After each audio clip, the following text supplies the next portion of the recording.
नमस्कार, आप सभी दर्शकों को आंखों देखा सच की खबर में स्वागत है। आप देख रहे हैं आंखों देखा सच। आंसू भी हुकूमत के लिए खतरा है।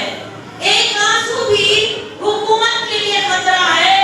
तुमने देखा नहीं आंखों का समंदर होना। और दूसरी, हमारे मुख्यमंत्री नीतीश कुमार जी के लिए मेरे जुनून का नतीजा जरूर निकलेगा। मेरे जुनून का नतीजा जरूर निकलेगा। इसी स्याह समंदर से फिर नूर निकलेगा। और हमारे मुख्यमंत्री नीतीश की जो सदारत कर रहे हैं, आज हमारे सम्मानित मंच पर तमाम जो उपस्थित अल्पसंख्यक संवाद कार्यक्रम में हम सबों के बीच उपस्थित हैं, उन तमाम हम अतिथियों का और खासकर इस कार्यक्रम में दूर दराज किशनगंज के कोने कोने से आए हुए हमारे प्यारे भाइयों, बहनों, माताओं, बुजुर्गों, साथियों और इलेक्ट्रॉनिक और प्रिंट मीडिया के तमाम साथीगण, आप लोगों का हम इस कार्यक्रम में खैर मकदम करते हैं और आभार व्यक्त करते हैं कि आप इस कार्यक्रम को कामयाब बनाने के लिए इस शिद्दत की गर्मी में आप हम सबों के साथ यहाँ मौजूद हुए हैं। इसके लिए हम आपका दिल से शुक्रिया अदा करते हैं। शुक्रिया अदा करते हैं इन तमाम आयोजकों का और बड़ी संख्या में इस संदेश को कोने कोने तक पहुंचाने के लिए लोगों को इकट्ठा किया, उनका भी हम शुक्रिया अदा करते हैं। आप जानते हैं कि हम लोग यहाँ चूंकि संवाद के कार्यक्रम को लेकर आए हैं और संवाद का मतलब होता है कि हम आपस में बैठकर बात किए गए कि 15 साल का बिहार और वो आपको जानने की जरूरत है। ये बिहार हमारे आदरणीय नेता माननीय मुख्यमंत्री नीतीश कुमार जी को जब मिला था तो उजड़ा हुआ बिहार था, जहाँ सड़कों में गड्ढा और गड्ढे में सड़क थी। एक ऐसी दहशत बिहार था जहाँ लोग दहशत में जीते थे। यहाँ की माँ, बहनें और हमारे युवा साथी जो डरे हुए, सहमे हुए दरवाजे से निकलते थे। अपराध का वो चरम स्तर जो लोगों को अपराध को बढ़ावा दे करके अपने छत्र छाया में जवान किया करते थे। एक ऐसी सरकार जिसने बिहार में 15 साल राज किया और विपक्ष के रूप में आज हमारे बीच है वो, और ये कहती है कि हम अल्पसंख्यकों के, हम अक़लियतों के हितैषी हैं। आपको ये बात समझने की जरूरत है, हितैषी कौन?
में